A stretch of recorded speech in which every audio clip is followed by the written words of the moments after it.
Hey there, guys. Welcome back to the Para Connection podcast. You're here with Schuler, Nate, Ryan, and Kaylee with PILT Paranormal. And today, we have a special guest with us, Sylvia Shults. We've had her on a couple of times, and she's going to be sharing some new experiences and locations with us that she's investigated, along with a possible sneak peek of a project she's working on. So I'm pretty excited about that. Nate, Kaylee, Ryan, you guys excited to get into this podcast? Yeah. Super excited. Let's do this. I didn't talk to her last time, so... Oh, yeah? Yeah, that's very true. Ryan didn't have that experience, so today we're going to change that. So let's go ahead and get this podcast rolling on and get Sylvia Shults on board with us. Here we go. All right, so we got Sylvia on the line with us. Sylvia, how are you doing? I am doing fantastic. Work's over for the day, and the evening stretches out with unlimited possibilities. Awesome. Yeah, that's how we feel about it, too. You know, once you get off that time clock, I mean, it's a lot better. So, Sylvia, since we last spoke, I'm sure you've had a lot of adventures and endeavors going on, and we'd love to touch up a little bit on those with you. But to start off today's podcast, we were kind of hoping you could elaborate a little bit more on how you got into the paranormal and with your psychic and sensitive abilities, how you became comfortable with it and you knew what was really going on. Okay, well, I'd be happy to share that with you.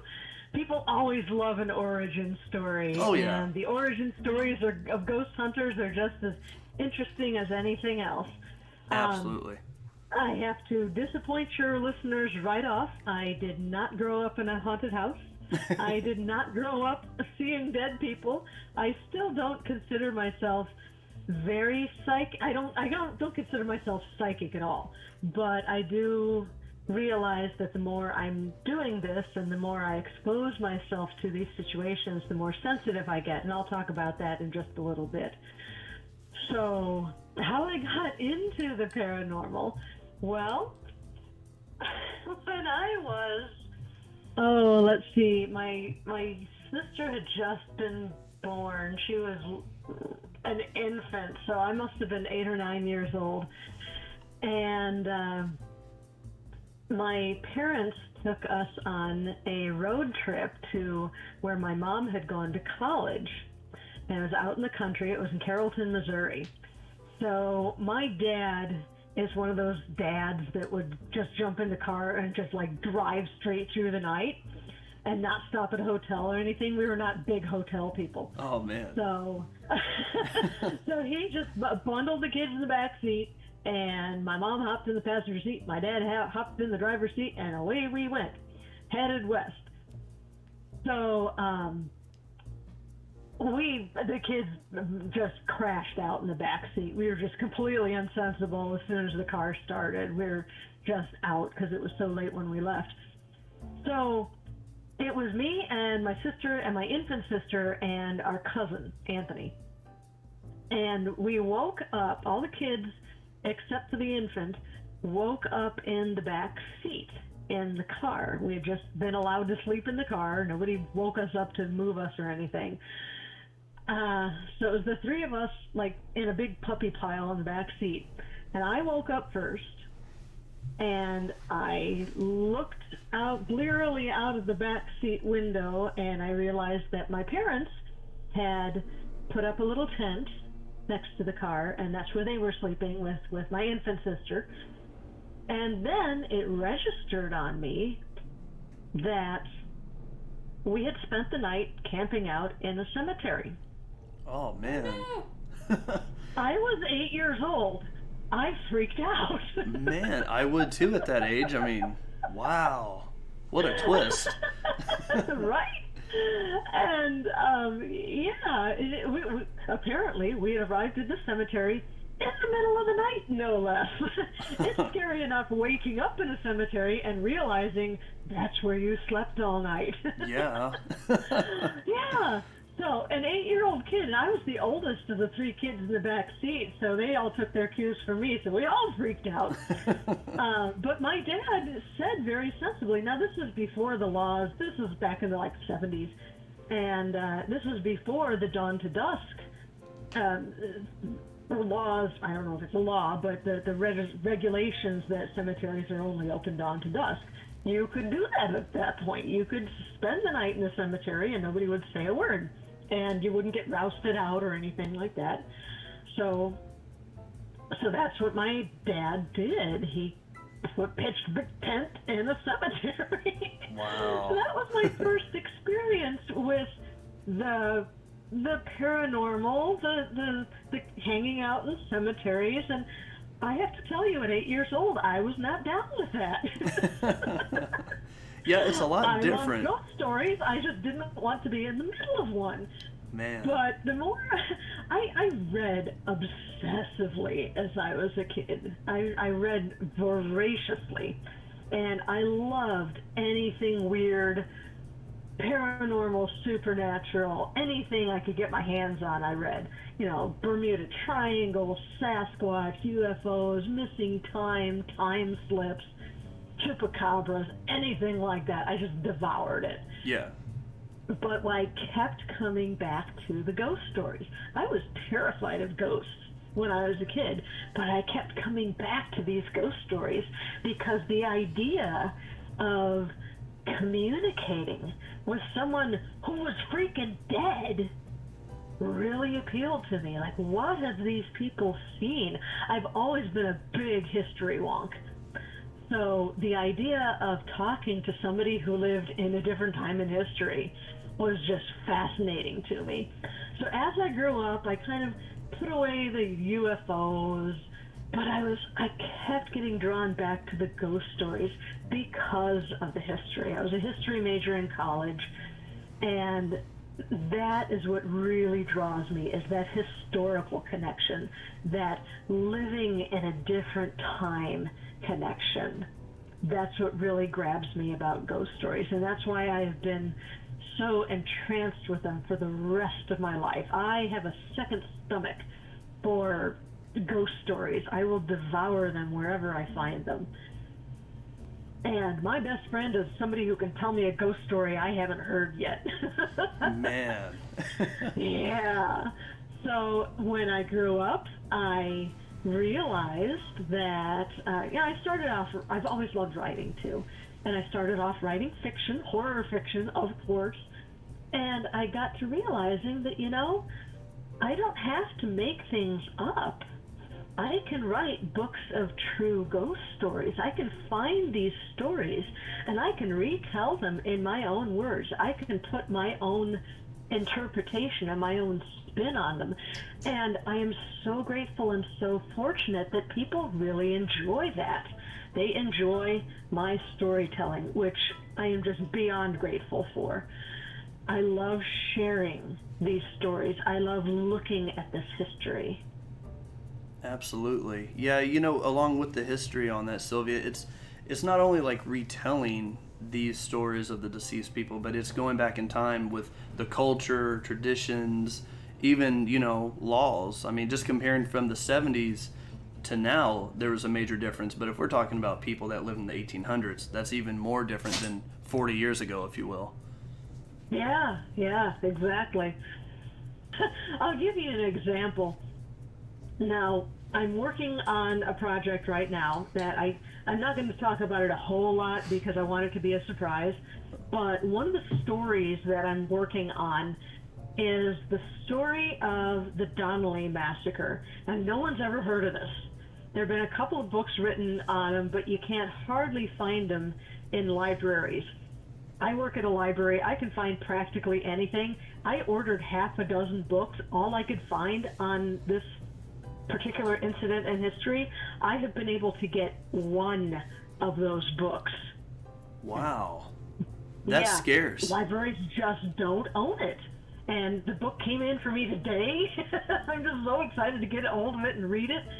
But the story of the Donnellys, now I trust that you'll cut me off if I go over time. When I'm writing about this, I start off with a disclaimer. I say, strap in. This is going to get really complicated and really weird. It's a really bumpy ride. The Reader's Digest condensed version of it, and this is what you said about different times and different mannerisms in different times really made me think about this. The Donnellys were an Irish immigrant couple who came to Ontario, Canada in the late 1840s. and they brought their Irish heritage with them. They were Catholics, and they attended a Catholic church. And the priest, the pastor of the Catholic church, got up one day, and the priest had put together something called the Peace Society. And there was a later out branch of that Peace Society called the Vigilance Committee.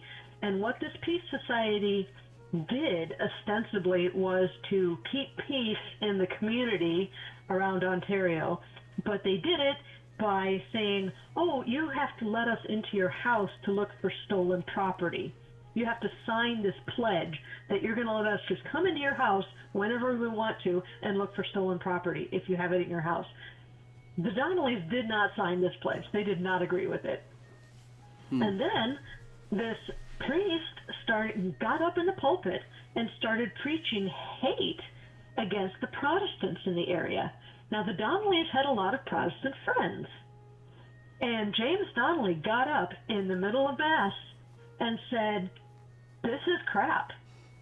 You are preaching a very unchristian statement right now, and from now on, my family and I are going to go to the Catholic Church in London, not in Biddulph.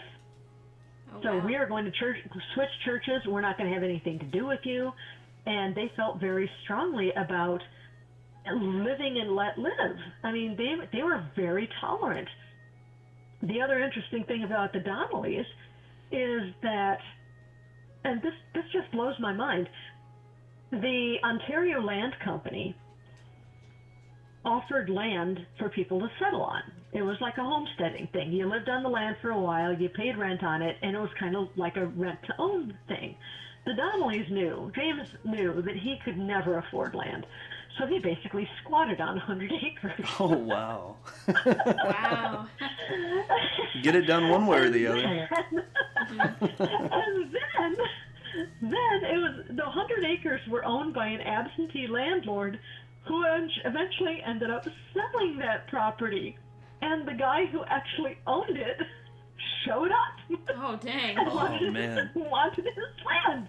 And James Donnelly was like, no! He's like, I have spent 10 years working this land, farming it, clearing it. I want this 100 acres. It's mine. I put in the work. No matter that I don't actually own it, I put in the work for Oh, it. man. So they went to court. They went to court. And the court actually ruled that James Donnelly could have the northern 50 acres of this wow. plot. Right. Wow. He didn't pay any money for it. I'm glad he got something for it. I mean, a lot of times you'd just be like, tough luck, buddy. Well, that's today's society Yeah. for you. Right. So the second 50 acres, the southern 50 acres, was supposed to go to this other guy, not the absentee landlord, but somebody who rented that land from him. Patrick somebody. Patrick Mayer, I think. And, Patrick and James absolutely detested each other because James wanted the whole 100 acres and Patrick wanted the whole 100 acres because that's what he was renting. Understandable. So it eventually culminated in they both went to a logging bee. And the words were exchanged. Nobody knows how this fight started, but they both picked up big logging implements called hand spikes. They're like railroad spikes, but like 10 times as big. And blows were exchanged, and it ended up with Patrick lying on the ground with a hand spike through his left temple, and he died 2 days later. Wow. That made James a murderer. So he went on the lam. He disappeared. Nobody could find him. Constables kept showing up at his house, and his wife, Johanna, and his 3 eldest boys were like, we have no idea where he is. I don't know. I haven't seen him. I have no idea where he is. Well, during all this time, James was hiding in plain sight. Sharp-eyed observers may have noticed that there were 2 women working in the Donnelly fields. One was Johanna Donnelly. The other was James, dressed up in one of his wife's dresses. Wow. I'm surprised he could fit in that dress. Man. But winters in Ontario are cold, so he turned himself in, and he was sentenced to die. He was sentenced to hang in September, and Johanna got up a petition, and everywhere she went, she had somebody sign it. So it was eventually commuted to 7 years in prison instead of hanging. Oh, So wow. she saved his life. Yeah. So, long story short, there's so much more detail in this story, but everybody hated the Donnellys. The Donnellys were blamed for, like, everything. The Donnellys set up a stagecoach. It started doing well. People got butthurt about the stagecoach doing well. And everybody just blamed the Donnellys for everything that went wrong. If a barn burned down, if a constable got attacked, if somebody got pushed around, everybody blamed the Donnellys. Huh. And that really went back to the Irishmen who settled in that area of Ontario brought that Protestant Catholic feud that had started 200 years before James Donnelly was even born. They brought that feud to Ontario. And the Donnellys just got caught up in the middle of it. Wow. Yeah, so So wrapping it up. Sylvia, Yeah. what really kind of makes my brain tick here is like all those people, the locals in that area, they would blame that family for all the negative things going on, but yet there was a petition signing to save the life of the husband. It's just like, how are you going to want to save his life, but then point your finger? Yeah, it was just amazing. And so on January 15th, 1880, there was a guy named Patrick Ryder. His nickname was Grouchy. There's no idea why, but Grouchy Ryder's barn burned down. And everybody blamed the Donnellys, even though the night the barn burned, the Donnelly boys, there were 5 boys in the family, and they were all out at a wedding. They had a completely airtight alibi, but everybody blamed the Donnellys. Even Grouchy Ryder admitted, he said, I've been neighbors with the Donnellys for 30 years. Never had a problem with them. But the reason I set constables after them was because everybody blames the Donnellys. Oh my gosh. So I'm like, oh, hey, prince of a guy, right? So, long story short, this Catholic priest got up in his pulpit again. And he said, the Peace Society is going to go after these wrongdoers, and I am going to put up $500 as a reward for bringing these never-do-wells to justice, even though they hadn't done anything.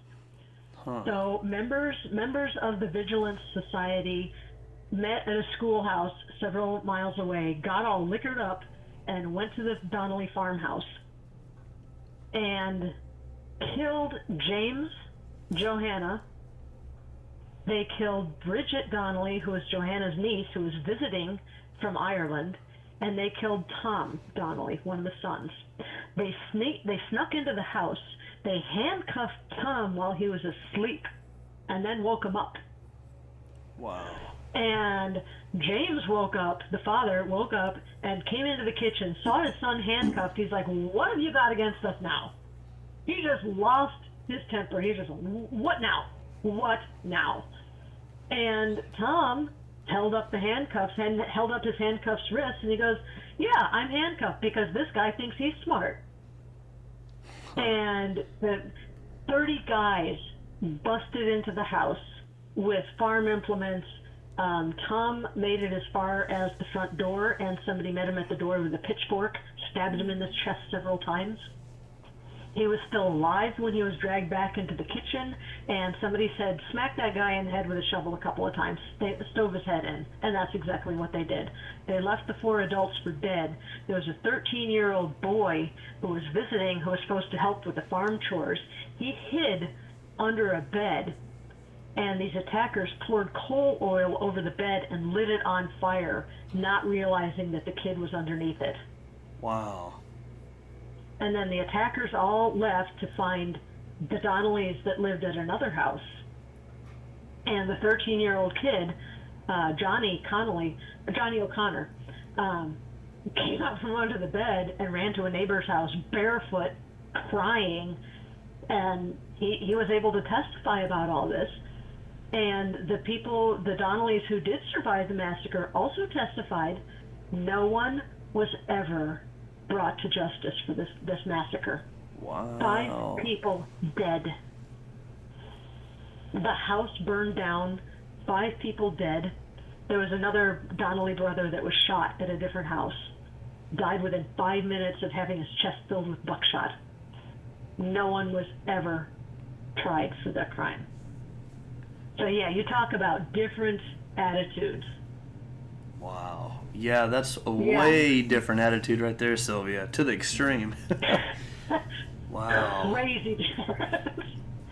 So yeah, we've gotten way off track. But yeah, you wanted to hear about experiences I'd had as an investigator, and I will definitely share some with you. As I said, I believe very strongly that I am getting a little more sensitive. The more I do this, the more I go into places that I know are active. How do you feel that you are sensitive in that way?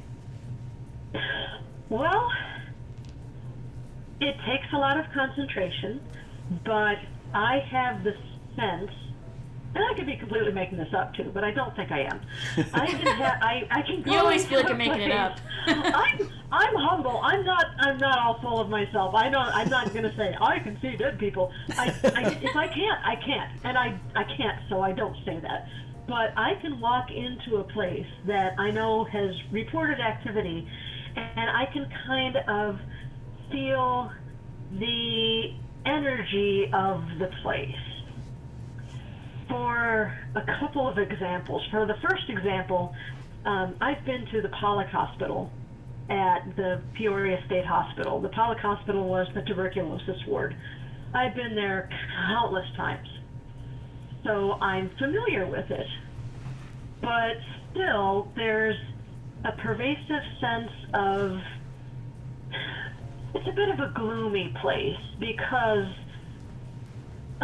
for most of its history, between the years of 1950 when it opened and 1973 when the entire hospital closed, during that period of 23 years, there was an average of 3 to 5 deaths a day in that building. That land was also the site of 2 other structures for treating tuberculosis.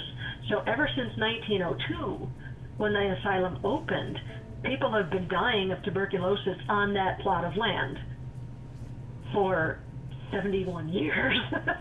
So there's a lot of residue there. So it's not the most cheerful place. But I have been going into the Peoria State Hospital Museum, got to buy one of the cottages, one of the male cottages that's half a block from the Pollock Hospital. And I walked into that cottage for the first time, and the energy was completely different.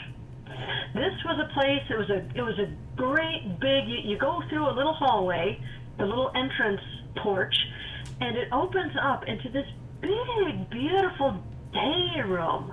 This is where people had their wicker furniture sitting around. There were billiards tables. There was places where you could sit and read a book if you wanted to.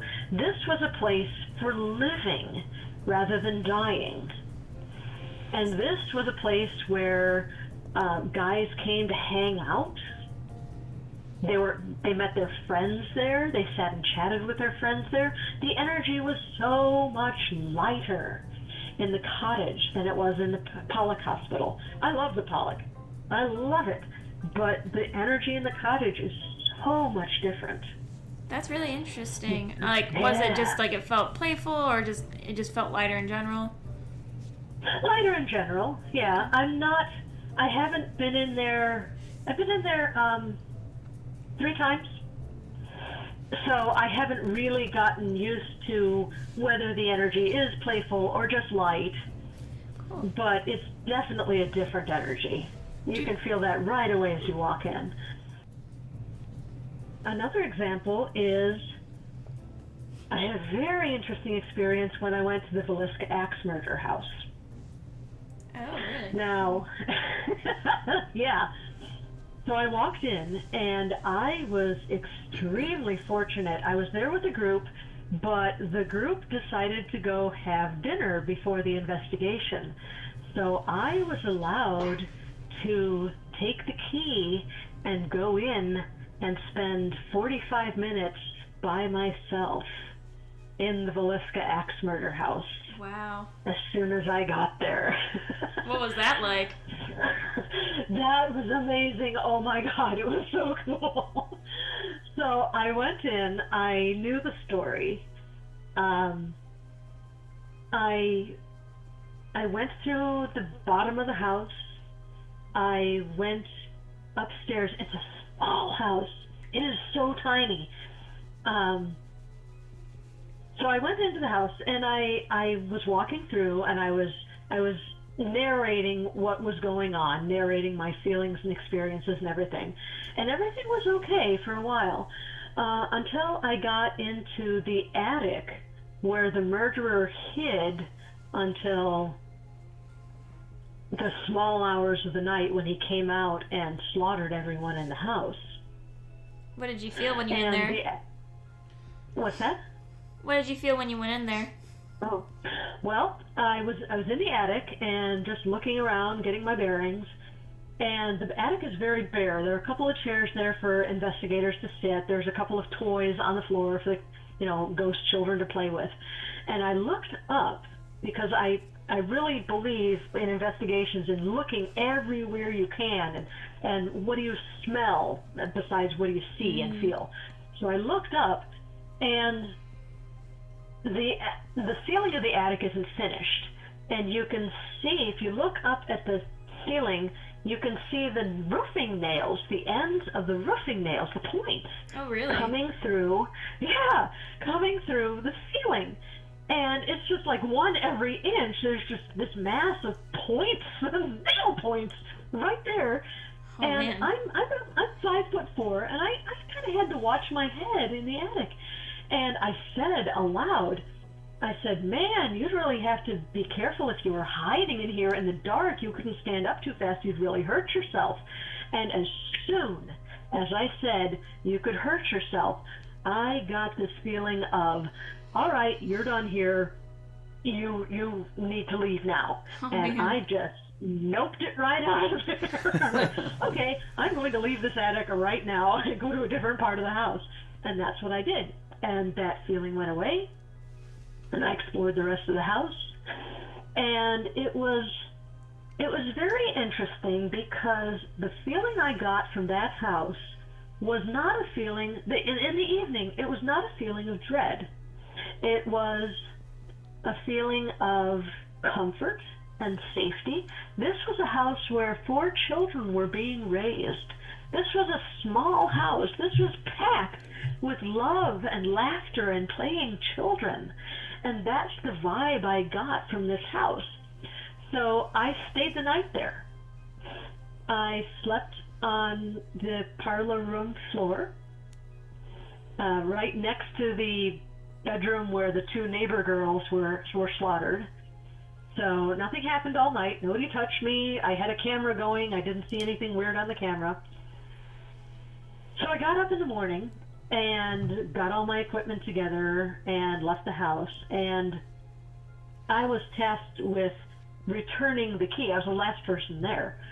So I was tasked with going through and making sure everything was cool and then putting the key where it was supposed to be found by the owners. So I decided to do one more walk through the house. And if you'll remember the story, the people were slaughtered in the wee hours of the night. And it was their neighbor that noticed that everything was really, really quiet the next morning. And the neighbor came over and tried to knock and couldn't raise anybody, and got James Moore's brother to come over and let himself into the house, and it was the brother that found 8 people slaughtered, hacked to death with axes in their beds. Wow. So when I went in there in the morning, the energy was very different than than it had been the previous night. And I think that was because the murders were discovered in the early morning. And that psychic residue from that discovery was what I was picking up on that morning. The vibe in the house in the morning was way different than at night. Gotcha. Wow. Yeah, I can imagine that kind of imprint at that time. Yeah. Yeah. Do people actually live in that house now? What's that? Do people actually live in the house now? Oh, no. There were people living in the house, and the people that own it now do not live there. So off of the kitchen, there's a little pantry, and when people actually lived there, that pantry had been converted into indoor plumbing. That was the bathroom that was right off the kitchen. And since the people moved, the residents moved out, and people bought it and have it just for paranormal research, they tore out that bathroom and restored it to the way a pantry would have looked in 1912 when these murders happened. Oh, So okay. they've done a little bit of renovation. There's no electricity in the building except for an air conditioner in the lower bedroom. And that made it really hard to sleep because the air conditioner kept kicking on and waking me up. I'm sure that was That was the annoying. only problem I had sleeping in this house, was because the air conditioner kept kicking on and waking me up. Other than that, I didn't have any problem sleeping in the house. It was amazing. Nice. Did you have any activity? Did you record any activity while you were there? Like any any EVPs or other stuff? I did not get any EVPs at the Villisca house. If you listen to my podcast, Lights Out, I have put up the Villisca episode. So just go to sylviashults.wordpress.com and click on the Lights Out tab, and the Villisca episode is pretty close to the top. I think it's episode 80. Okay. Anyway, so you can listen to that. Another experience that I had, and this is kind of similar, about 3 weeks after I went to Villisca, I went to the Sally House in Atchison, Kansas. Now, the Sally House is, they call it the Sally House because the entity that hangs out there is supposed to be, it manifests as a 7 to 8 year old girl, and the homeowners that encountered it first nicknamed it Sally.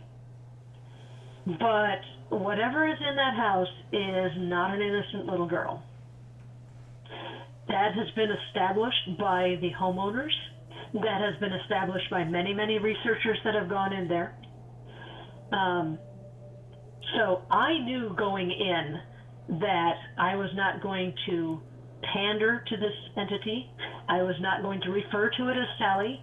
I knew better. I knew it wasn't a little girl. I knew it was something a lot worse than that.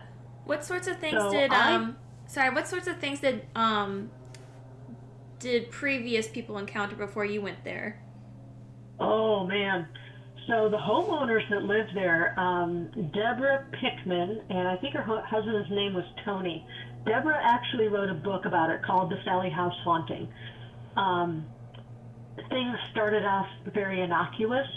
There were teddy bears that would arrange themselves in a circle. And when Ghost Adventures went there, they saw a teddy bear moving on its own. This entity really likes teddy bears. That was okay. They got used to teddy bears moving on their own, and then the activities started ramping up. The entity would light a candle on the back of somebody walked into the bathroom that's right off the kitchen on the first floor, and there was a candle, like a scented candle, on the tank on the toilet. And everyone was like, did you light this candle? Why is this candle burning unattended? Because they had an infant son in their house. And the mother was like, all right, who lit this candle and didn't tell me about it? And nobody fessed up to it. And everyone was in sight of everyone else. Nobody lit the candle. And the entity lit it. Wow. And after that, it ramped up even further, and the entity set one of the teddy bears on fire. Oh my gosh. Yeah. This does thing it was even not do playing that? around. Pyromancy. It was, yeah, it was just weird. And this thing was not innocent. It turned out to be very malevolent. It scratched Tony several times, and the Pigments finally just moved out. They were like, we cannot handle this. We have an infant son. We're not dealing with this anymore. I don't know if anyone actually lived in the house after the Pickmans moved out. They lived there in the early 1990s. And I don't think anyone actually lives there now. It's furnished, and there's electricity, but I think they just keep it for investigation. Gotcha. Now, when I first started thinking about going there, I thought I could dress up in... The lore of the house is that in the early part of the 20th century, there was a doctor that lived in the house. And a little girl was brought to him. Her mother brought the little girl to him suffering from appendicitis. And the doctor knew that he had to operate right away, and there was not enough time for the anesthetic to take effect. And he did this operation on the kitchen table, just really hurriedly, and the little girl died during the operation. That's the Sally lore. I don't believe it. There's no historical record of it, which is why I don't believe it. If I can't prove it through history, I call shenanigans on it. I'm going to say that's just folklore. That's just something made up to explain this. If there's no historical record of it, I'm going to discount it. So I thought to myself, well, I'll bring a doctor's jacket, a doctor's lab coat, and I'll see if I can get any reaction that way. And then I learned more about it, and I learned that the Sally story was probably not true. So I'm like, I'm not even going to bother with the jacket, with the lab coat. I'm not going to take any crap from this entity. I'm gonna call it out. I'm not gonna provoke, because I don't do that. But I'm going to let it know that I'm not gonna take any guff from it. So I was very no nonsense the whole time. When I decided before I went in, I was not gonna take any crap. I was just gonna be completely no nonsense the whole time. I stepped into that house, and the energy was... The best way I can describe it is it was sullen. It was pouting. The energy in the house was pouting. Really? Really. It was very strange. I've never felt anything like that. And I did get a couple of EVPs from the Sally house. What kind of things did you get? The energy reacted very, very well to dowsing rods. So I started off with the dowsing rods in the kitchen, and I got out my rods, and there were some investigators there that this was their first investigation. I'm like, holy crap, your first investigation ever, and it's at the Sally house. Oh my God, what are you thinking? So I explained the dowsing rods to these investigators, and this is also a Lights Out episode, and you can hear this EVP if you listen to the episode. And I'm in the kitchen, and I'm explaining the dowsing rods. And I did that for people who are listening to Lights Out, who may not know what that entails. So, and I always explain it to the entities that I'm working with, too. Here's what I expect from you. And I was even more no-nonsense with this entity than I usually am. I'm usually kinder than that. But I said, all right, you are going to put these rods apart for no, and you're going to cross them for yes. This is how we're going to do it. Do you understand me? Have you got that? And I heard a growled no, And then I heard a whispered no right before the dowsing rods went way apart. I mean, as far apart as they were touching my shoulders. So that's a no answer. And I heard an EVP no right before the dowsing rods swung apart in no. Wow, Sylvia. So, It was amazing. so we know that they call it Sally, but do they actually know or who or what the force is? They think it's a demon. Do they know like what kind of demon? Like the name of the demon? No. No, they do not know its name. They don't even know exactly what type it is. It's just probably demonic. And they're thinking there's just one like force there. There's like no other There aren't ghost multiple. or like multiple. No. From all the research I've done, it's just the one entity. But it's a nasty one. I mean, I'm not Zach Bagans. I'm not going to go around calling everything I encounter a demonic entity. I think they're very, very rare. I think they're very few and far between. But they are out there. And I do believe that there is something in the Sally house that is deeply unpleasant. Now, there's another story that I tell in Lights Out. There's a story connected to the Sally house. I started off my weekend, I crammed everything I could possibly do into this weekend. The Sally house is a 6-hour drive for me, so I'm like, man, I'm going to make a couple side trips. I'm going to do everything I can. Yeah. Cram everything I can into this weekend. So, on my way down, I had to go through Springfield. That was the best course for me to take, was going through Springfield, Illinois, and then heading west to Atchison, Kansas. And there's a wonderful group in Springfield that meets once a month called Prairie Land Paranormal Consortium. And they're good friends of mine, and this happened to be a weekend that they were meeting. I said, great, I'm going to hang out at your meeting for a little while. And the person in charge, Carl Jones, asked me to, he's like, hey, do you have any talks you can give? I was like, yeah, sure, let's give a talk. I mean, you guys were at one of my talks, so whenever anyone asks me to give a talk on the Peoria State Hospital, I'm happy to do that. So Yeah. Carl's like, yeah, why don't you tell us what's going on with that? So I did. And I said, may I go first? Because I'm in the middle of a road trip and I have to get on the road. I'm heading to the Sally house tonight.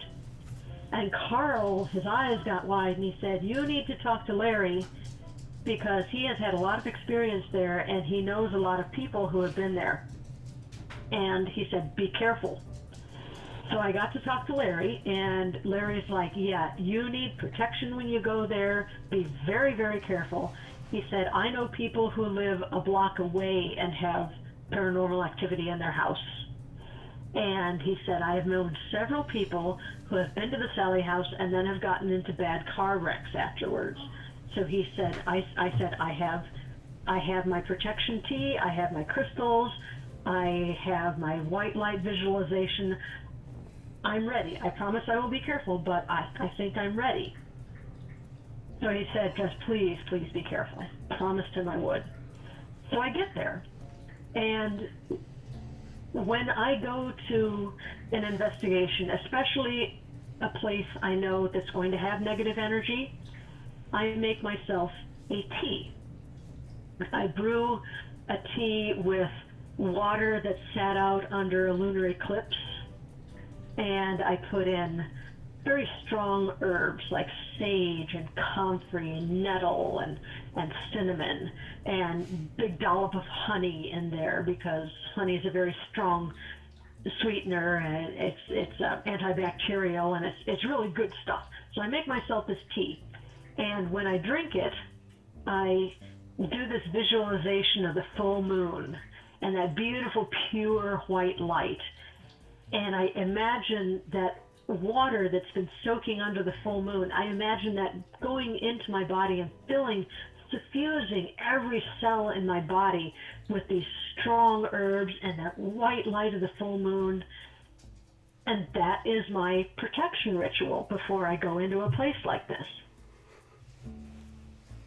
So I get to the Sally house, I take my mason jar out of my ghost hunting bag, and you guys have all had tea before, right?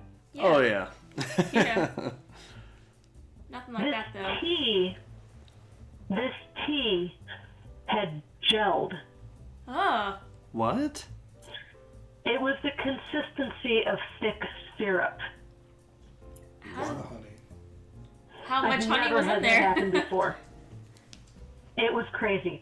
I choked about a third of it down, and it tasted fine, but I could not get past the texture of it. Now, did you make it did you let it sit for longer? Like, do you normally I sure drink it right didn't. away? I made it right before I left. On this road trip. So it had cooled, of course, but it hadn't sat in the jar for more than 12 hours. It was less than 12 hours that it had been in there. Probably about a 6-hour drive. It had probably been in the jar for about 7 hours. Is that normally, how long you leave it for? Yeah. At other investigations, and it's never done that before? Exactly. Wow. Yeah, without some type of natural, process of it turning into a gelatin. I mean, obviously that stands there were out, Sylvia. Yeah, there were no herbs in there that would have caused it to gel. There was no aloe vera. There was no chia seeds. There was nothing in there that could have caused that gelling effect. And this happened before So you I got to the didn't- location, right? No, I was at the location, Okay. and we were about to start the investigation. I said, "Oh, hey, I need to drink my tea," and I got it out, and I was just like, "Oh, no." Yeah. Man. So I didn't drink it all. I only drank about a third of it. So I did not have that internal protection. And the next day was a Sunday, and I went to a couple more interesting haunted places. I went to the Gore Psychiatric Museum. I went to, where else? So the Patty Museum. These are upcoming Lights Out episodes that I'll be posting pretty soon. Went to Mount Morris Cemetery in St. Joseph, Missouri, and it was just a beautiful, wonderful, sunny summer, late spring Sunday, and it was just relaxing and wonderful. I got to see a lot of fun stuff, and I ended up staying so late at this Gore Psychiatric Museum that it was dusk by the time I headed home, and my GPS did not take me on a big highway, like an interstate highway. Instead, it took me home via back roads, which is how at about 10:30 that night, I hit a deer. Oh, What? wow. Did about $4,000 worth of damage to my car. Wow, Sylvia. Yeah. Jeez. That really makes you think that the lore behind the whole negative energy, and causing wrecks, I mean, come on. That's evident Uh-huh. at that point. Yeah. Wow. It could have been a coincidence, but I don't think so. I have done a lot of traveling on a lot of back roads, Yeah. and yeah. I mean, what are the chances that it would happen, that night? Maybe not, maybe the next day or a week or a month, but It wasn't even deer season. It wasn't even fall. It wasn't even the rut. This was late May. yeah. Yeah, and from personal And experiences. the deer just kind of ran out and just jumped at my car. And I texted Carl when I got home. I said, "Tell your friend Larry that the Sally House claimed another victim." I said, "I'm fine, but my car's borked." Man. And that's what's important, is that you were safe out of that whole thing. But I mean, Yeah. still, $4,000 of damage, that doesn't feel good either. Right. Sucked. So, Sylvia, So I'm never going to the Sally House again. I would love to go back to Villisca. I am never going to the Sally House again. with the Sally House, I personally have one more question. I'll let the other guys kind of chime in real quick, but I'm curious if you have an answer or if you've heard anything or read. Is there an origin to the demonic entity that's allegedly there, of where it came from? That's a really tough question to answer. One of the people who rented it after the Pickmans was into the occult. There is a spray painted, well, it's mostly been sandblasted away, but there was a pentagram spray painted in black on the basement floor. Yeah, and across from that, underneath the body of the house, underneath the kitchen, there is kind of a bricked up area, like a crawl space, but part of the bricks have fallen away, and you can look in there, and it looks creepy AF. It really does. It looks like a portal to hell. And there have been investigators. I watched one of the YouTube videos on this, and a couple of investigators, and I have no idea what possessed them to do this, pun intended, but they brought a Ouija board down there. And one of the guys that was sitting there playing with his hands, with his fingers on the planchette, was also doing the Estes method, where you put ping pong balls and tape them over your eyes, and you put headphones on so the sound is blocked out. He even had a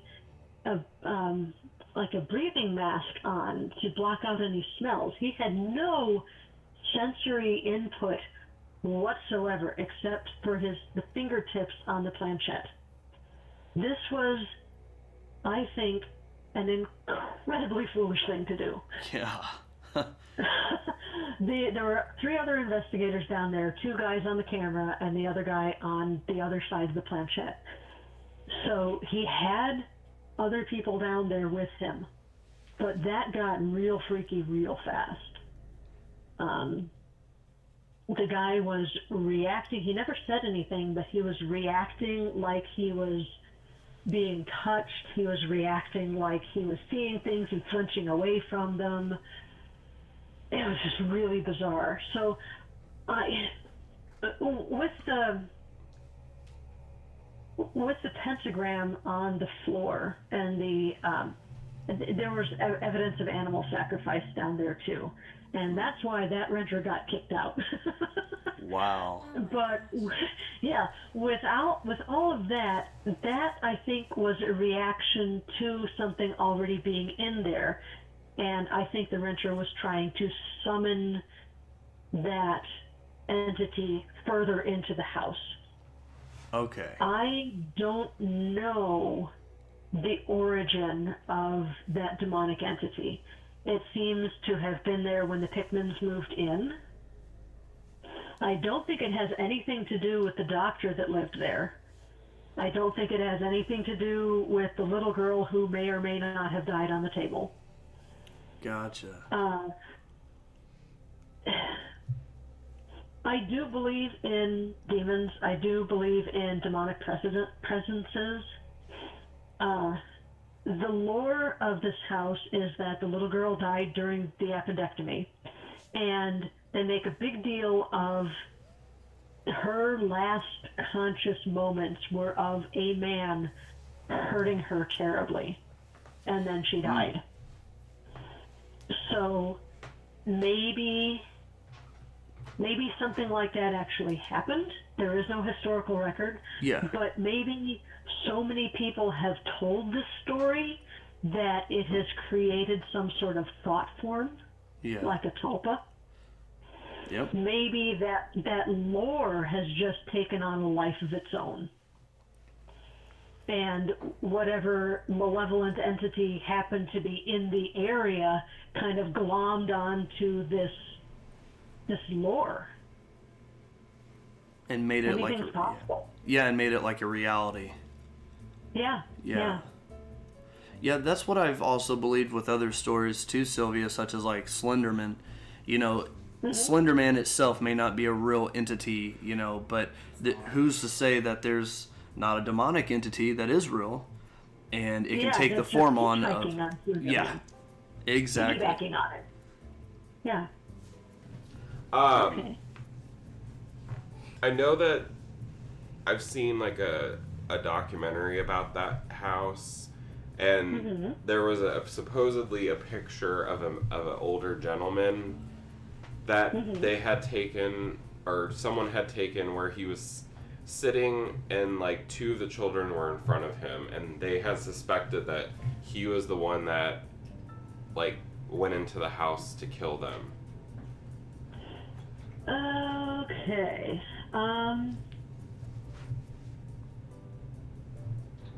As much as I love history, Yeah. I have a lot of things that I research. I am not very well versed in. My thing is history more than true crime. I'm interested in the actual things that happened. Yeah. I am not very good at puzzling out the threads of the stories of true crime. Yeah. I do know that there were a lot of suspects for these murders. Oh, okay. I do know that no one was ever found that they could actually pin these murders on. It is theorized that the murderer was actually someone who hopped a train. There is a train tracks that runs very close to the house. Freight trains go by there all the time, and it's possible there were other axe murders at that time in the early 1900s, around 1912. One of them happened in Monmouth, where I went to college, and it's theorized that it was the same guy just riding the rails and hopping off every once in a while to commit an axe murder. So if that's the case, then who knows who it was. But I do know that these people, these townspeople, one of them was a minister, I think. Well, all of these people in the town that were accused, none of them, it was never able to be proven that any of them did it. Okay. I'm sorry, that's not a very satisfactory answer, but No, I do history. I don't do true crime. Yeah, no, I understand. Yeah. Did you say that everybody was asleep when they got killed? Yes, that's the thing. That is, I think, why there was such a feeling of peace in the house all evening. This was, as I said, this is a place of love. This is a place where a couple was raising their young children, and that was the last thing all these people knew. There were two little neighbor girls, friends of Mary's, of the daughter. There were 3 sons and a daughter. They were friends. They got tucked into bed. They were cared for just as much as the children of the family were. And these parents tucked their guests into bed. They tucked their children into bed, and then they went to bed themselves, and everyone fell asleep, knowing that they were cared for and loved. And they never woke up. The only victim that may have been conscious, the killer came out of the attic and attacked the parents first, then went into the children's bedroom and slaughtered all the children. And these were all axe blows to the face. Then he went back through the parents' room, down the stairs, and went into the kitchen and made himself a sandwich. And as he was doing that, he heard a small noise from the bedroom off of the parlor, which is where the 2 neighbor girls were, Ina and Lena Stillinger. And they found the younger girl, and I think that was Lena? I don't remember. They found the younger girl kind of halfway off of the bed with a defensive wound on her hand. And they think that she woke up, made the noise, got the killer's attention, and he realized, oh crap, there are 2 other people. There are other people in the house that are still alive. I need to go kill them too. So Lena was the only one who may have been even vaguely conscious of what was going on. Everyone else just woke up dead. So they didn't even know anything was happening. So there was no feeling of terror. There was a feeling the next morning that I picked up on of deep despair in the house. But that was a result of the neighbor knocking on the door and finding no one answering, and the brother coming over and coming in and finding everyone. So that was not necessarily terror and being attacked. this was despair. Oh crap, this has already happened. Yeah. So, okay, so I have a question, but it's like your opinion on something. So, Sure. like, That's all this is. It's just my opinion. so, well, because this summer we might do an investigation where we know where 2 girls were actually killed or murdered. Mm-hmm. So we're gonna go and see, if we can reach out to them. But I guess, do you think that if like either like a medium or a sensitive is able to, socialize with a spirit and say, hey, like, can you give me details about, who did this to you? Do you think that it's possible for, spirits actually give somebody details about who, killed me, or give me more details to actually maybe help solve a case, or, you know what I mean? It has happened before. There has been court testimony from a deceased person that has been accepted and admitted into court testimony. It's not very usual. I can only think of 2 cases where that has happened, but it has happened. It has happened where a murder victim has made contact with the living and said, this is who killed me, go get them. Okay. Go make sure the police know about this person. So I think it would depend on the strength of the spirits. I think it would depend on how long they had been dead. With these 2 court cases, the murder victim had only been dead for several months, even weeks, when they made contact with a relative or a friend even. And they were still very powerful at that point. They were still getting used to their afterlife powers, I guess. But they were still conscious enough and hadn't drifted away into whatever it is that's waiting for us after we die. They were still compost mentis enough to make contact and say, this is who did it. Please have the police investigate them. Oh, okay. So I guess it would depend on how much time had passed. So you think like the sooner, the better, you're thinking? Oh, definitely. Oh, yeah. Okay.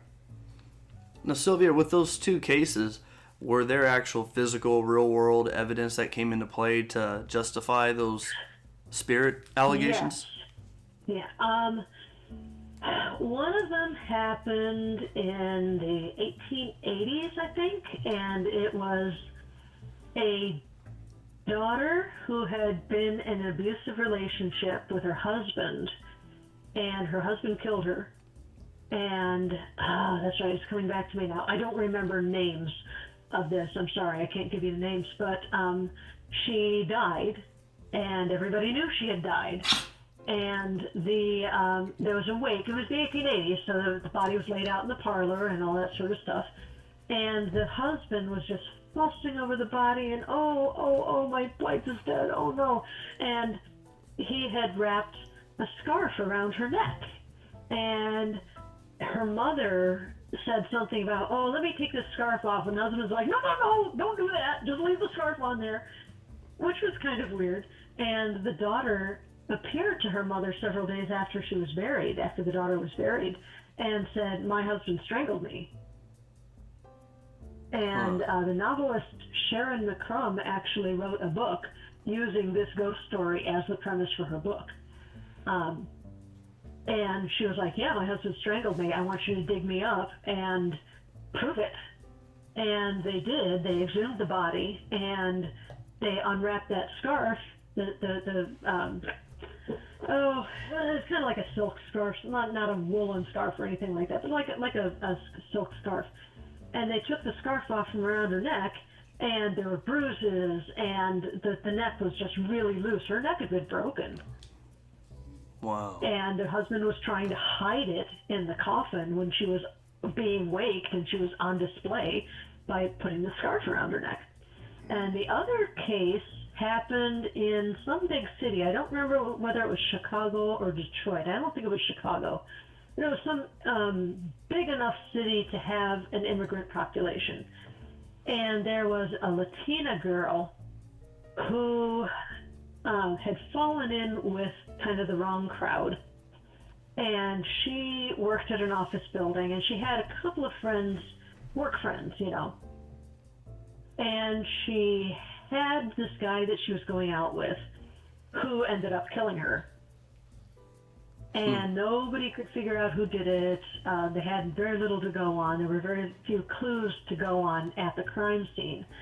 And this Latina woman, her ghost appeared to one of her work friends, another girl. I think she was white. I don't think she was Latina. But the Latina appeared to her and said, it was my boyfriend so-and-so who killed me. And there had been, the only clue that was at the house, was at the crime scene, was that some of this girl's jewelry was missing. And this guy was two-timing her, just using her as a bit of fluff on the side, and he stole her jewelry and gave it to his real true girlfriend.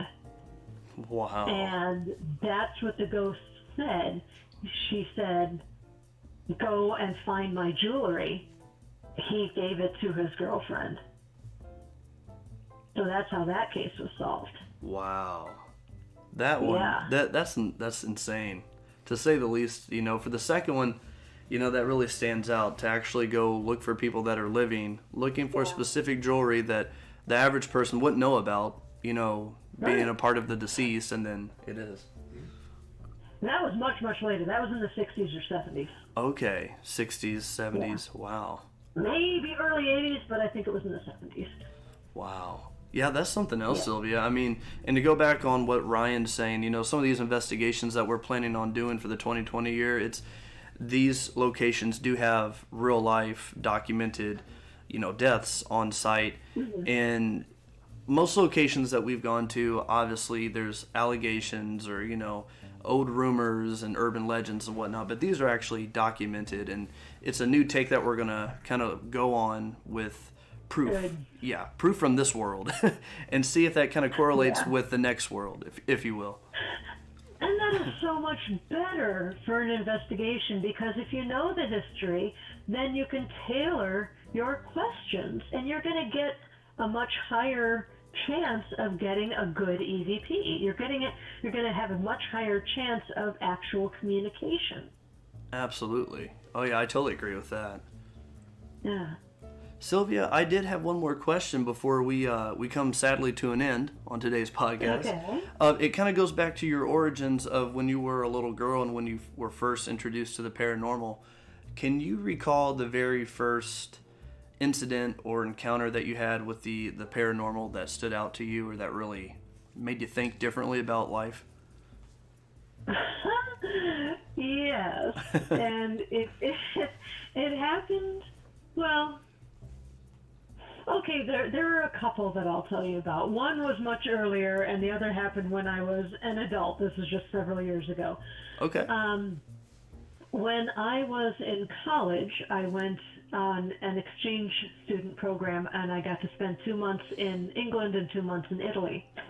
And I was not a ghost hunter at that point in time, and I wish I had been, because I could have gone on a ghost tour in London and New York and all these places. Oh my God! That would have been great. But I was not a ghost hunter at that point in time. But I did absolutely fall in love with Warwick Castle in Warwick, England.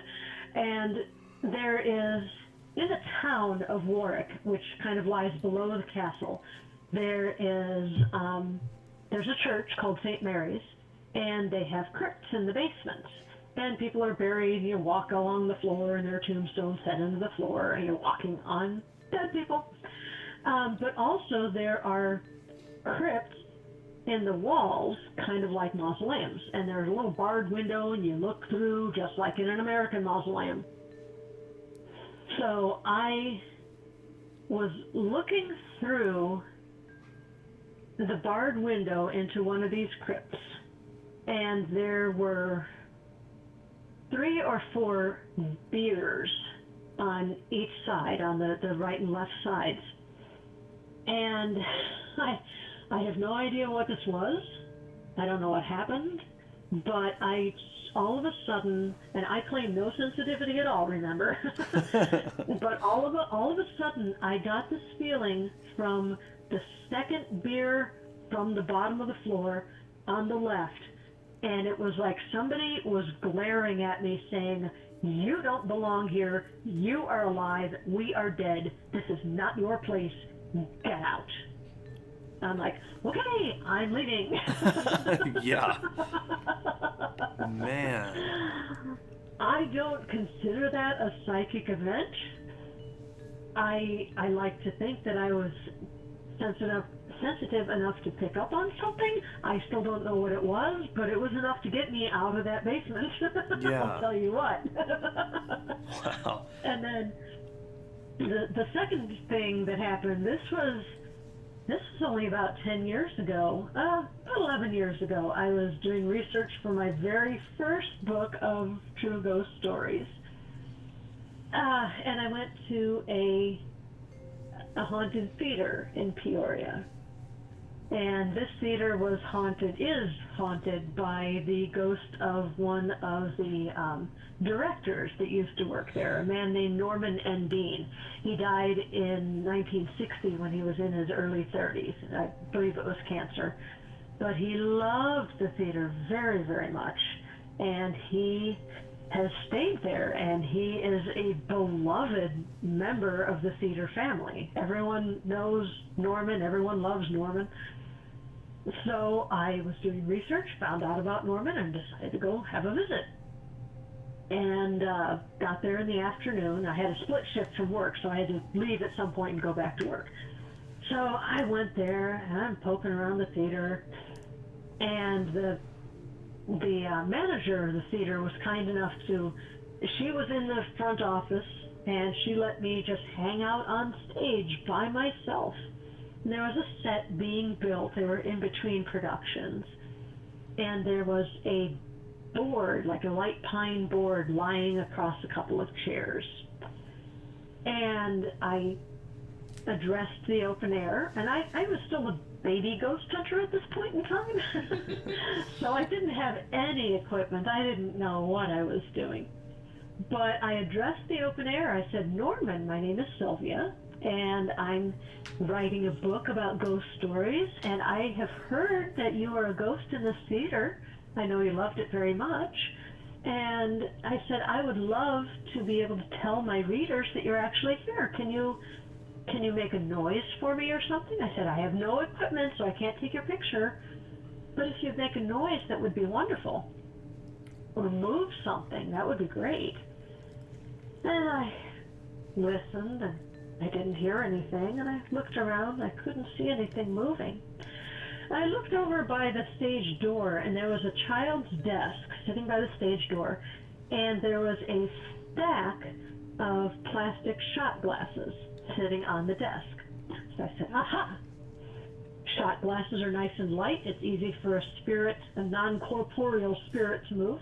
So I plucked the top shot glass off of this pile of shot glasses, and I put it right in the middle of this nice light pine board. And I said, "There you go, Norman. Here's something nice and light. If you could do that for me, if you could move that for me, that would be wonderful. I'd appreciate it." And I looked at the shot glass. The shot glass was So about that time, there was a theater employee, a volunteer. She was working on the set, so she came up and introduced herself, and we started talking, and she gave me a tour of the backstage area. I'm like, "This is so cool. I haven't been backstage in the theater since I was in high school. I mean, this is great." College. But she took me on a tour, and she was telling me ghost stories about encounters she'd had with Norman, and I was just eating it up. This is wonderful. So we got all the way around the backstage area, and we got back to the main stage area. And I said, "Pam, thank you so much for the tour. I appreciate it, but I have to leave and go back to work now." And I said, "Norman, this has been wonderful. I've really enjoyed hearing stories about you. but I have to go to work now, so this is your last chance. If you want to let me know that you're here, please do something to let me know. And Pam said, did you hear that? And I said, no. No, I didn't. What happened? So apparently Norman likes to hang up on the catwalk above the stage. And Pam pointed up to the catwalk and she said, I heard a shuffling up on the catwalk.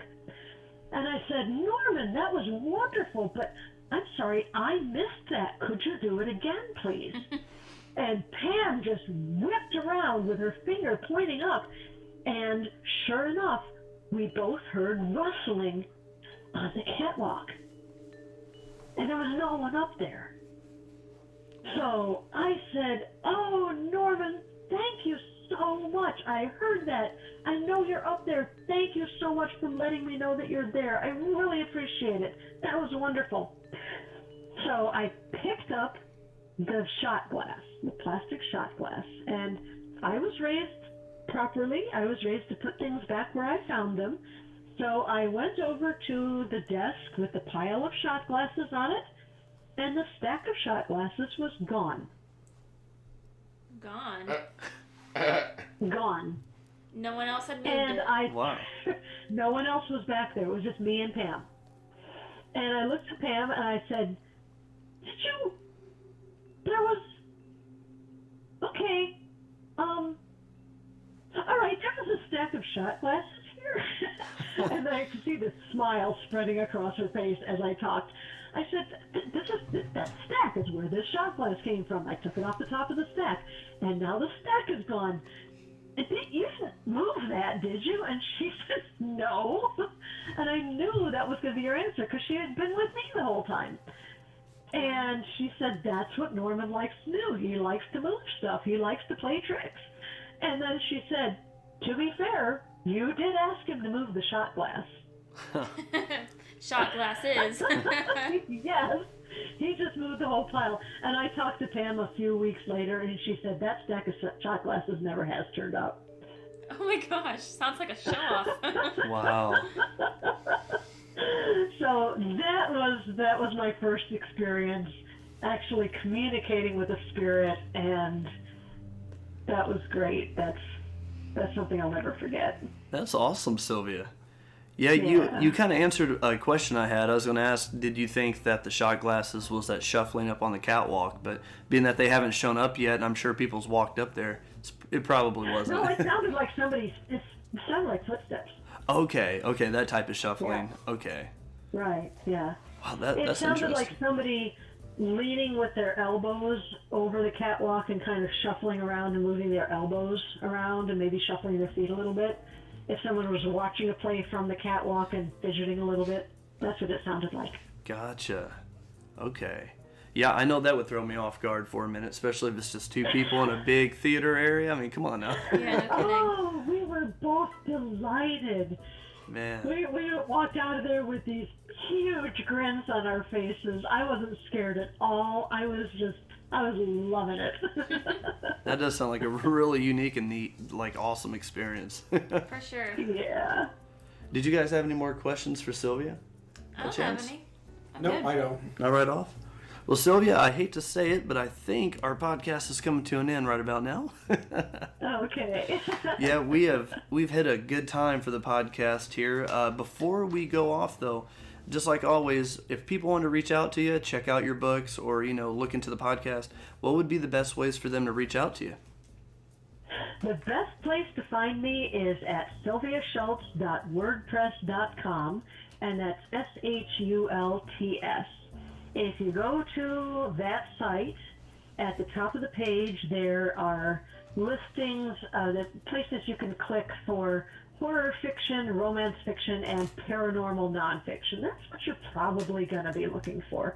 And there's also a tab up there that says Lights Out.